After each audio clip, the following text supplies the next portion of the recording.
Right. Just my comment. Marion County has we're upgrading our mass notification system now. It's online. You'll be seeing some notices about a sign up on it.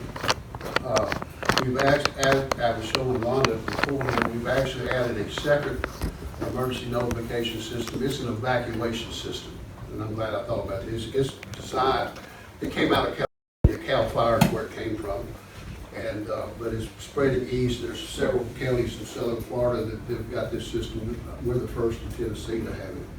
It breaks our county into little zones, and again, if we've got flooding, we can target zones.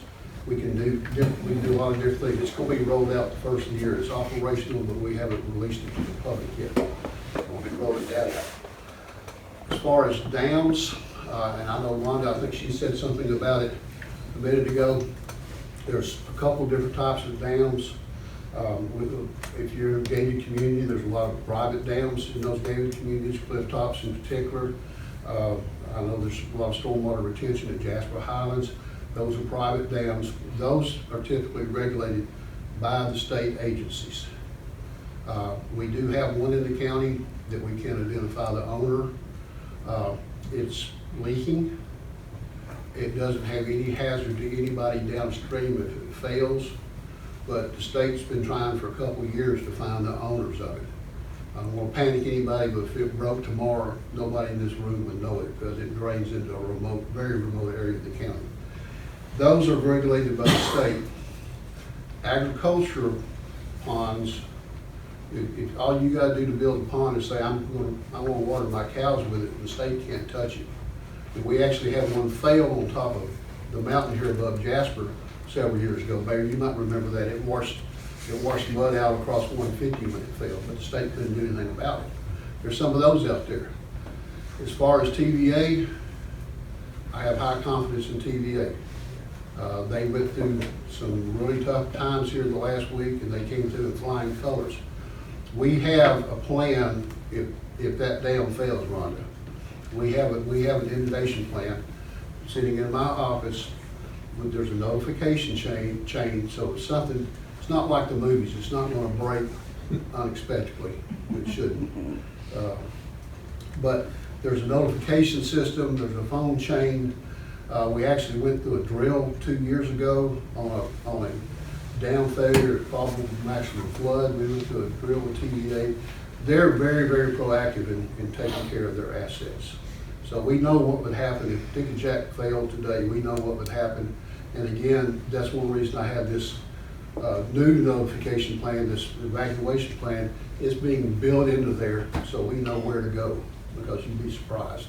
So I've rambled a lot. I like to talk, sorry. Any questions, please, comments? I really appreciate that page that he wanted y'all to fill out. Please put notes on there and give it to me. Because again, we don't discount any idea or any suggestion about anything. Yes, sir. Yeah, we're around the Jackson Point area, Billy Benton, that's where we live. Yes, sir. And if you've been to my house once. Are you over the fire?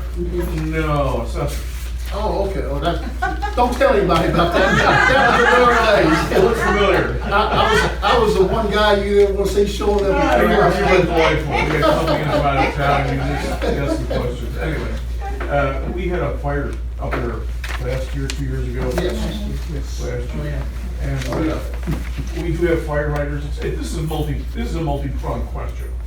We ran into a problem where we couldn't get water. We couldn't get fire assistance. We had the people out of, I think it was Bridgeport. Yeah,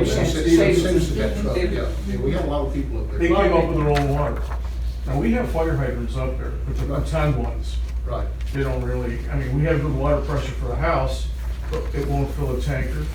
And somebody, I don't know, who knows who caused the fire, but the fire appeared.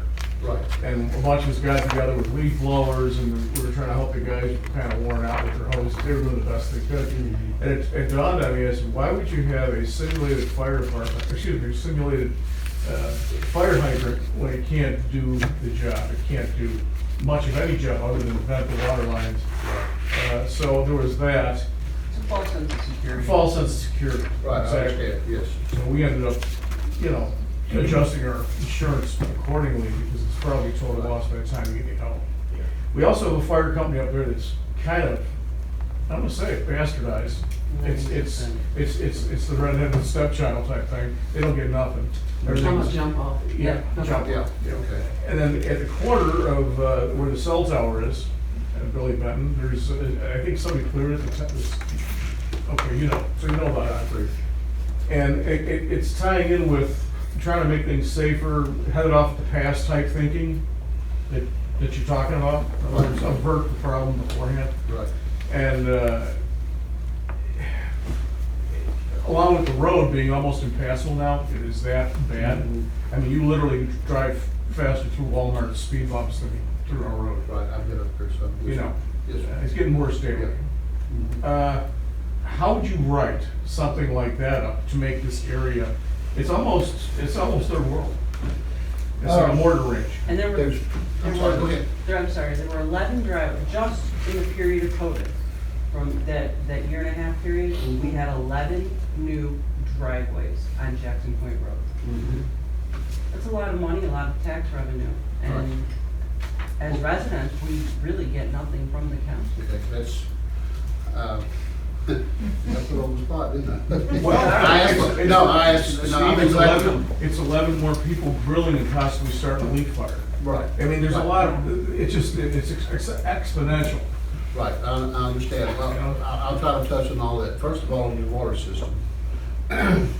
We did an after-action report after that fire. And we realized, we didn't handle it well as far as water usage or water availability, because we sucked that system dry. And the citizens didn't have pressure because it wasn't designed for fire protection. It went in sometime in the past before the regulations required the lines, and I can't tell you what happened to it in the past. The ultimate goal would be to upgrade the water system. That would be through the county. You know, they're doing water, they're extending water in several parts of the county. But that's something I really can't tell you how to fix. What we're doing is a mitigation from the fire side. Is we're gonna approach these fires in a different way this year, and we did it. Charlie was involved, or he was out of town, but on the Whipple Mountain fire, utilizing drop tanks. They actually went through some training here on utilizing drop tanks, where we take the pressure off that system. We're going further to get our water, because we had the same problem on Whipple Mountain, because their system's in the same shape. So we're trying to do what we can from the planning side, the fire side, to help prevent that happening. I can't say it won't happen, but that's something we're looking at. But long term, I'm sorry, go ahead. I'd just like to address one thing, because part of the crossroads where I'm from also has the same issues that are gradually being addressed by Tennessee American now. A lot of water systems were put in originally just to feed a few farms and residents. So you could have something as small as a 2-inch pipe running down the road. To feed a fire hydrant, you need a minimum of a 6-inch line, minimum. You also have to have enough pressure to keep the water flowing through that 6-inch line. So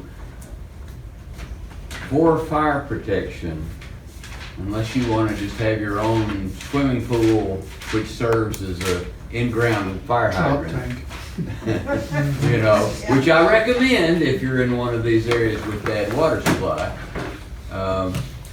The only thing you can do is have that water system brought up to code, which you're talking millions of dollars, depending on the miles of pipe. We got water lines in the woods on private property, they're not even on the right of way, and it's in our covenants that we're not even allowed to have a pool. Well, one of the things, and again, if you want to talk to somebody about taking the fire hydrants out, you talked about the false sense of security they You would gave. surmise that when you see it, yes. Well, Suck Creek Mountain did the same thing when they were operating their water system originally on wells. They put in a fire hydrant every couple thousand feet because that's what the code required. Those wells would never supply those hydrants. Now they're part of Tennessee American. They get water from Chattanooga, they all work. So, I mean, it's gonna take a lot of money to give you an effective water supply. The only other thing you can do is work with the local fire departments to establish ponds and dry hydrants that they can then pump from. They won't have water pressure, but if the hydrant is already there and it's dry, but it has an intake out into a pond, but they've gotta be maintained, Yeah. then they can get the water out of the pond without getting the truck so close to the stream or the pond that it gets stuck. Well, that's one option. Another thing to consider here is that you're talking about now, for example, sand plant that's gonna suck a lot of water out of the ground, wells. Right. Right. Was that considered beforehand? Let's go ahead and answer that Well, I mean, we're talking about, well, why are we here? We're talking about Okay. what could happen. Let's do something before it does. Run it up. Here it is. Right. Right? You said put power lines in the ground. We did that forever. But everything's fed overhead to town feed. She's next. She's 3 times she raised The her whole hand. point is, we don't even get our water from anybody in Marion County. It No, comes you from don't. Swanee That's what I Utility was gonna District. say. That's Franklin County, okay. On our particular property for the last 4 to 6 months, there's been a water leak, which we've called and called and called and called again. Well, technically, we wound up with a water leak on our side, which is on our side, that's our rotten luck, sorry about our luck, right? Move on. But that water leak, we don't know because our whole meter is submerged in the ground. They came out there, 2 days ago, they're supposed to come fix their leak finally, and they said, oh, well, sorry, y'all don't take priority, University of South has priority, and so they keep coming, but they never fix the problem. So, anyway. I wish I had an answer for you. But, so now they're supposed to be building all these apartments and all these new houses on the university campus up there. Again, even the guy that works for the utility district said they are not gonna be able to accommodate all this water, because we get our water out of lakes. Sooner or later, TDEC will get involved in that. I think, Jasper, I think y'all went through that with TDEC on the water plant several years ago. You have to, when you get to that 80% mark, that's when TDEC will come in. Once you're Yeah. pumping out more than TDEC 80% will step of in that plant, at then some that's when they'll point. come in. They're forced them to do something. But again, you look at the sewage that Chattanooga's dumped for years, and it keeps getting a extension every year to dump that into the river that comes down to us.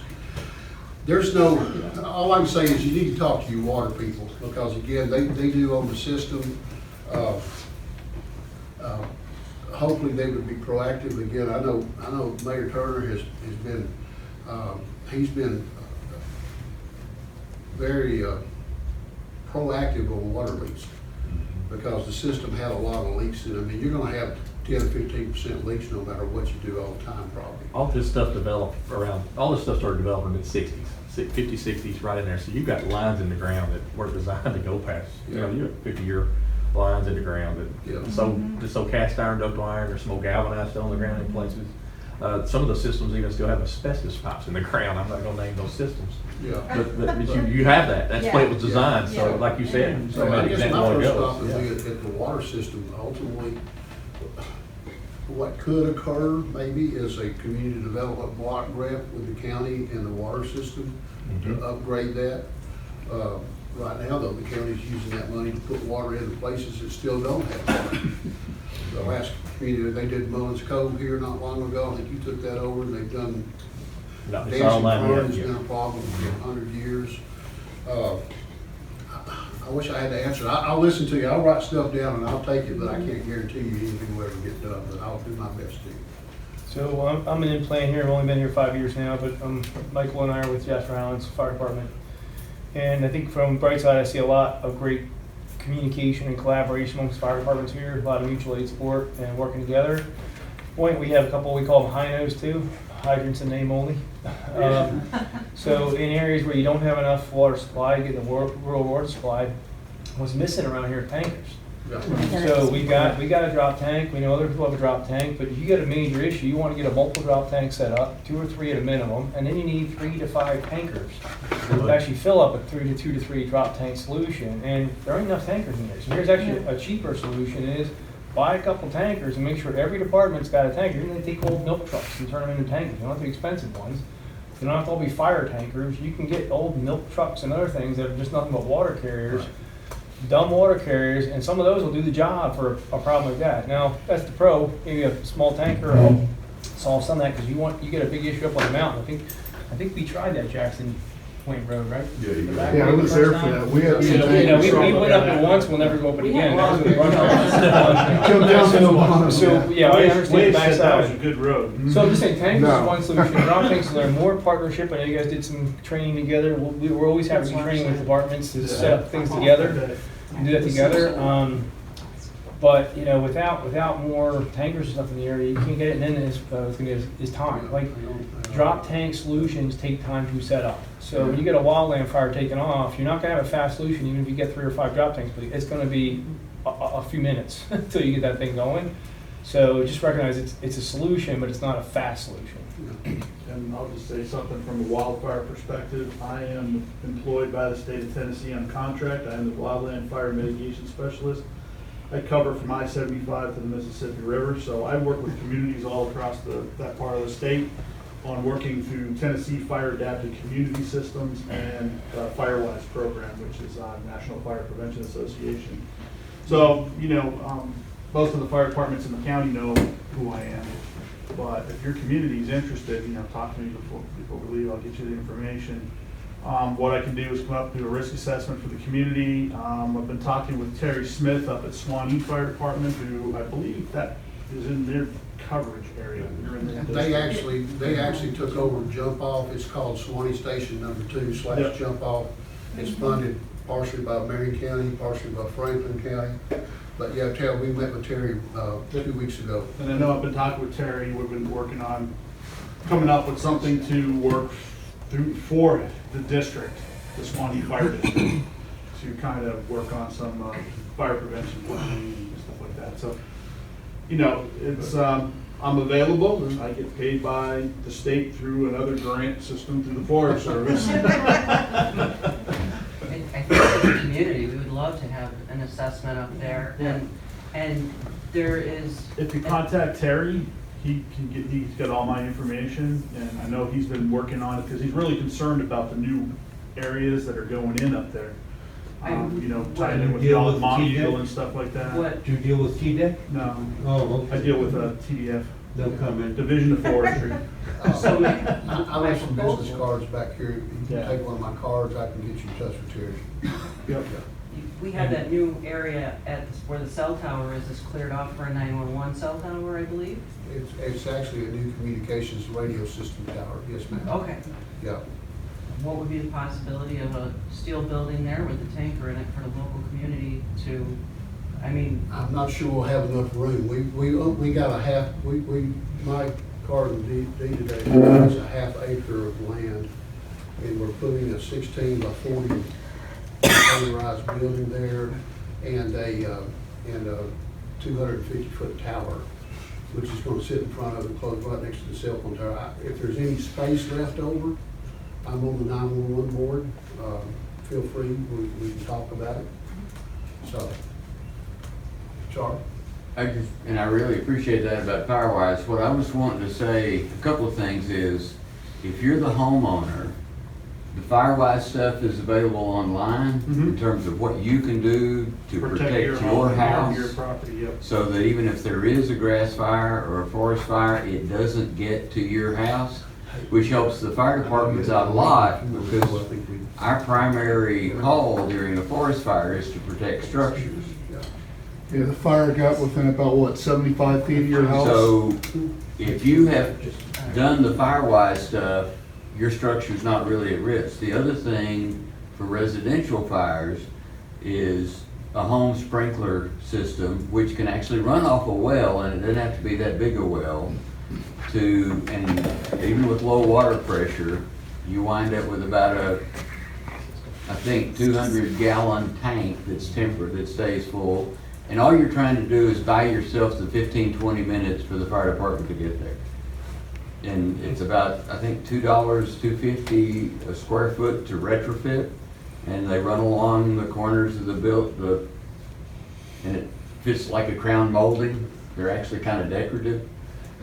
And that will probably extinguish 90% of the fires you've got in a house, You talking interior? yeah, it's on the interior. Yeah, I put them in black Yes. pipe, yeah. So, I mean, there's lots of things homeowners can do if they think about that to fireproof their house, inside and outside. And I think another situation, and I appreciate the comments, I think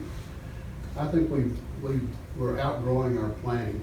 And we've talked about this in the fire service several times, and, I've had a lot of conversations with Laurel and some of the other fire chiefs about tri-state mutual aid and some other things we're trying to do. We're trying to catch back up, but we've outgrown our resources. That's mainly in particular water lines, and so there's probably not a short-term solution to that. I'll say this going into the fire season, you might agree with me, I think we're gonna have a terrible fire season as dry as it's been. I don't see any I'm sorry. Yeah, that 6 Why do inches they of rain we not got do the from the burn storm. ban? It wasn't even.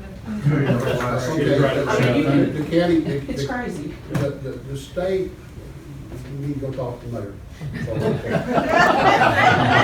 I'm sorry, because we technically don't have the authority to do a burn ban. We can request to the state that they institute a burn ban for our county. Actually, it's handled through the state forestry, correct me if I'm wrong on that. Yes. And so we can't do it,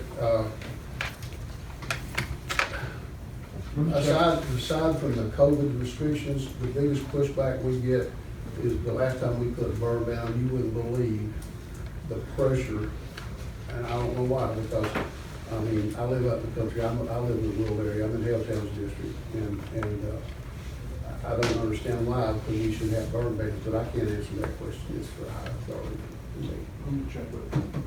Let me check up at TDF. Check that, because we've heard both stories from the state on this, that we can't institute bans and we can't institute bans. I know the mayor has at times encouraged people not, I know some of the fire departments go out and extinguish the fires, but again, we don't have a coordinated response to it. Let me And check. that's my boss I'm talking about. Well, common sense should tell you, don't be burning leaves when you live in the middle of the True. forest. And it's October, November, and it's not raining in how long? But your key word right there was common sense. I said common sense, I get it. But then that gets with training, with people coming in here from all the other places. I mean, fine, we welcome you, but, there's do's and don'ts you do Right. here. Right. Like, if the road is flooded, don't drive your car through it. That's common sense. Like, don't do it, but people do it. My question is, and it's got nothing to do with wildfires or anything, but the emergency situations coming from a person who worked in emergency services. I'm curious, does anybody in Marion County have a potable water truck should we have a disaster here? Okay, that's what I wanted to know. So nobody's taking that. And I tell you, the state has what they call water buffaloes. They've got some, I saw where some are deployed up in Washington County. The state doesn't like to use those because of the liability. You go up there with your milk jug and you fill up out of that water buffalo and you get sick, a liability problem. What the state's encouraged the locals to do is to contract for private water. And so I have a list of people I can call. Now, of course, it falls back to the city. If it's in New Hope, it's your problem. I'm here to assist, but all disasters are local. But it falls back to the local agency.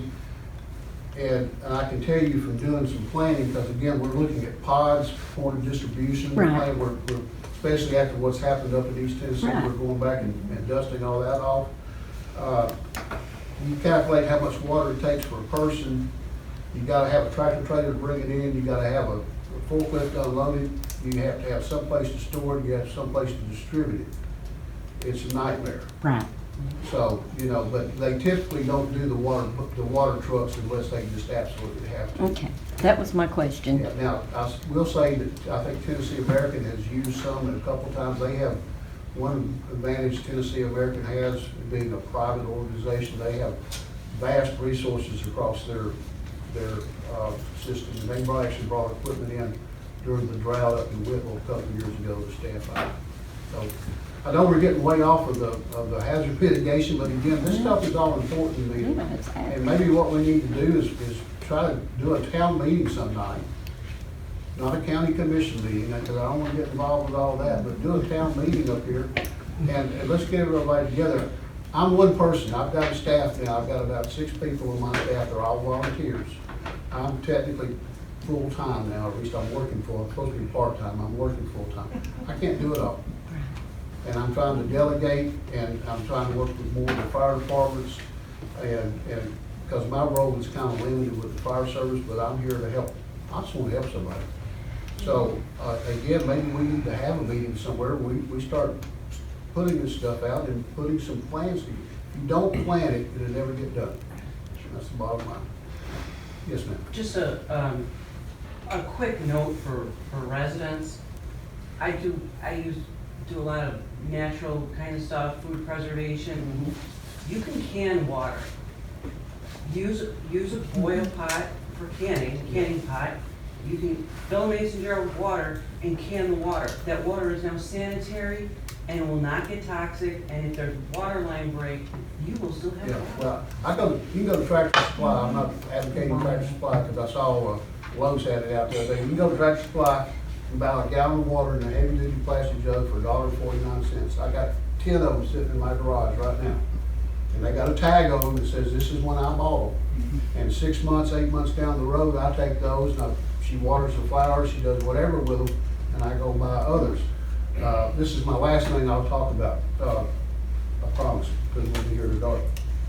FEMA says, and if you look at CDC, you look at Red Cross, you look at everybody, they say in a disaster, major disaster, you need to be prepared for self-survival for a minimum of 72 hours, that's 3 days.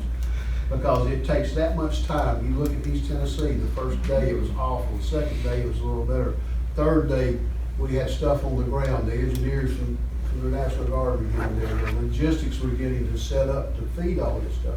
First 3 days, it's John Wayne time, basically, for most people, unfortunately. Now, we're gonna be here to help, but that's just a fact of life that I try to remind people about.